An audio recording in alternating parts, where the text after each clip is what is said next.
નમસ્કાર, જોઈએ દૂરદર્શન સમાચાર। દેશના ઇતિહાસમાં અત્યાર સુધીની સૌથી મોટી કરવેરા સુધારણા એટલે જીએસટી આજથી અમલમાં આવી ગયો છે। સંસદનો સેન્ટ્રલ હોલ દેશના સૌથી મોટા આર્થિક સુધારાનો સાક્ષી બન્યો હતો। આ પ્રસંગે સંસદમાં મધ્યરાત્રિએ ખાસ સત્ર બોલાવવામાં આવ્યું હતું, જેમાં રાષ્ટ્રપતિ પ્રણવ મુખર્જી, ઉપરાષ્ટ્રપતિ હામિદ અંસારી અને પ્રધાનમંત્રી નરેન્દ્ર મોદી સહિતના અનેક દિગ્ગજ નેતાઓ તેમજ ઉદ્યોગપતિઓ ખાસ ઉપસ્થિત રહ્યા હતા। રાષ્ટ્રપતિ મુખર્જી અને પ્રધાનમંત્રી મોદીએ ઘંટ વગાડતાની સાથે જ દેશભરમાં જીએસટી અમલમાં આવી ગયો હતો। સેન્ટ્રલ હોલમાં સંબોધન કરતા રાષ્ટ્રપતિ પ્રણવ મુખર્જીએ જણાવ્યું હતું કે જીએસટી તેમના માટે ઐતિહાસિક અવસર છે અને જીએસટીથી તેમને વ્યક્તિગત રીતે ખૂબ જ સંતોષ મળ્યો છે। આ ઉપરાંત પીએમ મોદીએ જણાવ્યું હતું કે જીએસટીથી દેશ એ નવી વ્યવસ્થા તરફ દોડી પડશે। વધુમાં તેમણે કહ્યું હતું કે જીએસટી કોઈ એક પક્ષ સરકારની સિદ્ધિ નથી, પરંતુ સૌની સંયુક્ત વિરાસત તેમજ સૌના સહિયારા પ્રયાસનું પરિણામ છે। આજથી દેશભરમાં જીએસટી લાગુ થઈ ગયો છે। સમગ્ર દેશમાં એક જ કર પ્રણાલી એટલે કે જીએસટી લાગુ કરવાના સરકારના નિર્ણયને ઐતિહાસિક ગણાવી ગુજરાતના મુખ્યમંત્રી વિજય રૂપાણીએ જણાવ્યું હતું કે હવે દેશભરમાં એક સમાન ટેક્સ અમલમાં આવ્યો છે, જેના કારણે લોકોને વેપાર વ્યવસાયમાં ઘણી સરળતા પડશે। આ ઉપરાંત મોંઘવારીમાં પણ નોંધપાત્ર ઘટાડો જોવા મળશે।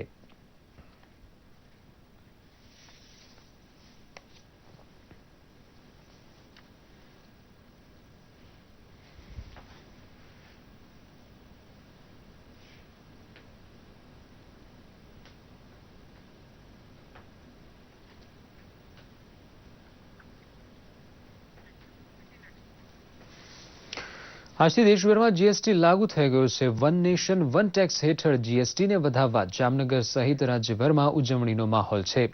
જામનગરના પંચેશ્વર ખાતે આવેલા શહેર ભાજપ કાર્યાલય ખાતે ભાજપના આગેવાનો, પદાધિકારીઓ, કાર્યકરોએ તેમજ શહેરીજનોએ ઉજવણી કરી હતી અને જીએસટીને આવકારતા એકબીજાનું મોં મીઠું કરાવ્યું હતું। આ પ્રસંગે ભાજપના આગેવાનોએ શહેરની જનતાને જીએસટીના લાભ અંગેની જાણકારી આપી હતી અને જીએસટીનો કાયદો લાગુ કરવા બદલ પ્રધાનમંત્રી નરેન્દ્ર મોદીને શુભેચ્છાઓ પાઠવી હતી। કચ્છ સરહદના છેવાડાના બેરડો ગામ નજીક કેટલાક સેટેલાઇટ ફોન એક્ટિવ થયા હોવાના મામલે કચ્છ પોલીસે કોમ્બિંગ ઓપરેશન હાથ ધર્યું હતું।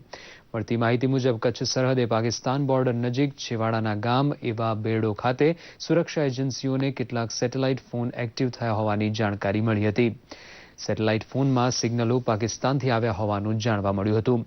ગુજરાતથી પાકિસ્તાનમાં વાતચીત થઈ હોવાની આશંકાને પગલે કચ્છ પોલીસ અને સુરક્ષા એજન્સીઓએ બેરડો ગામ સહિત આસપાસના સરહદી વિસ્તારમાં પણ સર્ચ ઓપરેશન શરૂ કર્યું છે અને 4 જેટલા શંકાસ્પદ લોકોને રાઉન્ડ અપ પર લેવાયા છે। રાજ્યભરમાં સાર્વત્રિક મેઘમહેર છે। આજે સવારે પૂરા થયેલા 24 કલાક દરમિયાન 33 જિલ્લાના 221 તાલુકાઓમાં ભારેથી અતિભારે વરસાદ થયો હતો। સૌથી વધુ 115 મિલીમીટર વરસાદ ગીર સોમનાથ જિલ્લાના કોડીનારમાં નોંધાયો હતો। દેવભૂમિ દ્વારકાના કલ્યાણપુરામાં 109 મિલીમીટર વરસાદ નોંધાયો હતો।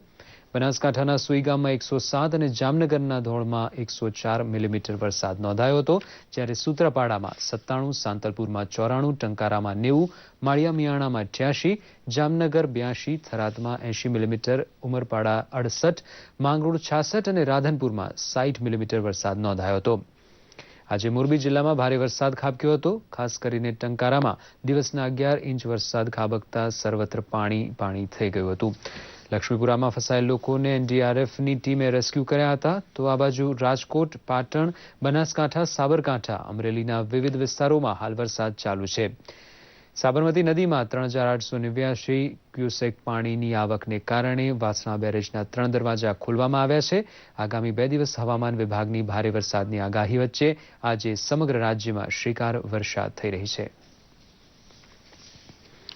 સાથે જ આ સમાચાર બુલેટિન અહીં સમાપ્ત થાય છે। નમસ્કાર।